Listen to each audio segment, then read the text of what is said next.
Welcome to the next episode of This Truck Was Supposed to Be Repaired and Sold last time, and it didn't get sold, and now we have to fix the entire thing all over again when we'd like to fix it with 10 gallons of gas. But no, we can't do that at all. This is our friend, Cash for Junk Cars, and it was true that this truck was supposed to be sold after we redid the bed. So the bed was kind of jacked up, so we plated it, the whole thing with 3/16 steel plate, did flush mount plug welds and bolts and stuff to go through it. And that part's worked pretty good. What's not working now is how they broke it. So they use this thing as a lever to pick up cars. They get catalytic converters off, to take tires off and on.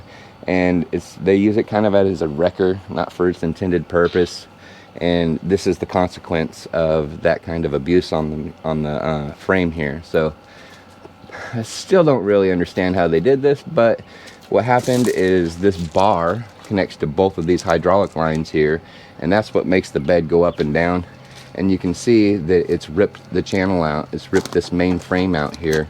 So what we're gonna have to do is carefully locate where this goes and then mark it and then cut all this open. And what we'll do is we'll use 1/4 inch or 1/2 inch plate and stack it inside, plug weld it, and build the interior of that channel out, and then replate it, and then clean all this up and weld it back on.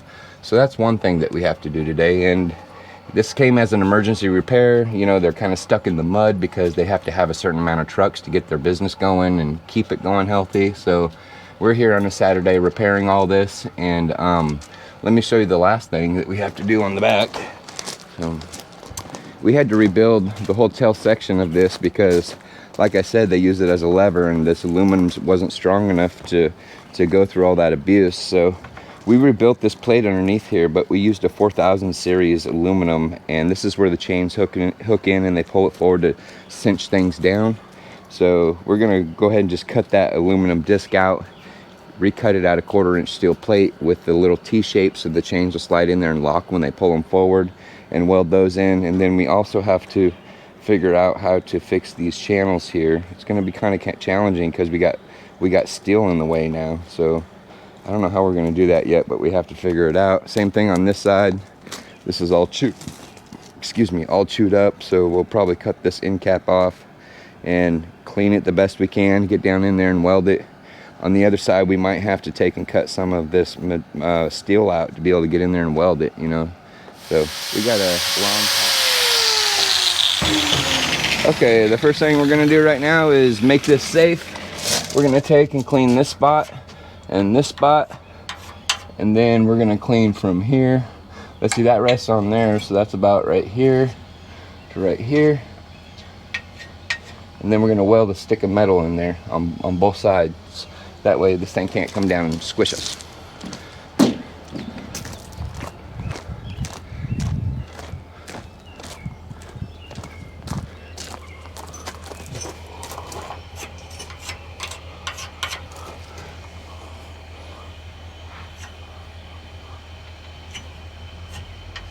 Okay, and then I'm gonna get the boom on the forklift, and before anybody's under here working, we'll chain it to it, okay?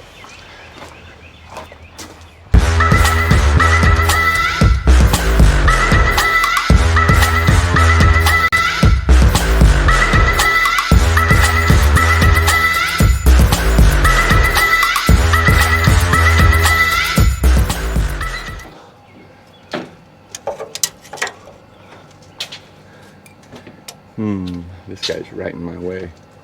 So I'm just gonna have to hold this up here like this and kind of fudge it. Okay, there's that.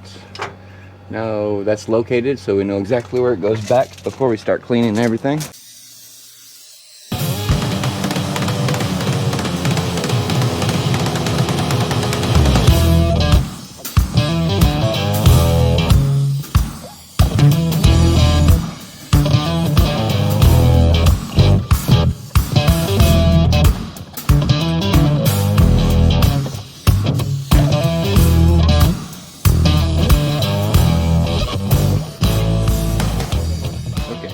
So since the aluminum chain anchors broke out because that aluminum was too soft and they put too much torque on it, what we're doing is drawing new ones. We're drawing round discs, and the chain will slide into there, and then they can anchor it down.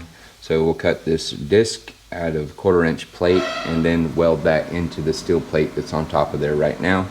And we're going to cut the foobarred aluminum stuff up out of that, and then we'll save it to our flash drive and go out to the Piranha plasma table and cut it out. So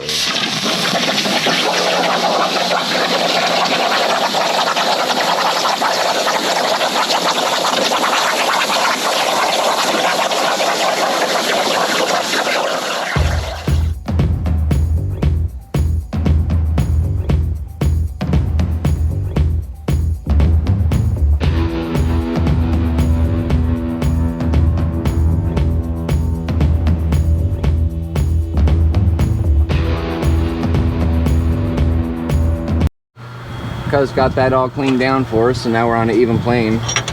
We lay this plate in here, and you can see it's perfectly flush now because we spent the time to level it on the inside. So now all we gotta do is try to center it. And it's kind of hard because it's very hot, but we'll do our best here. I'll probably put it up to 3/8 and clean my tip.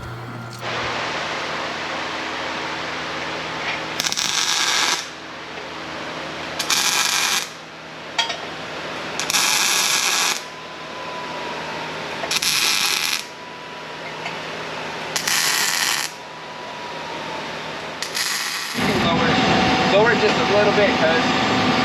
Tilt down. Tilt down. Tilt down. Okay. That whole thing is good. It's okay. So we need an inch of the We have to find the starting point first. So let's get this on the line, then we can adjust it back and forth. Tack 1/4. That way we're not fighting. I think you need to come down a little more.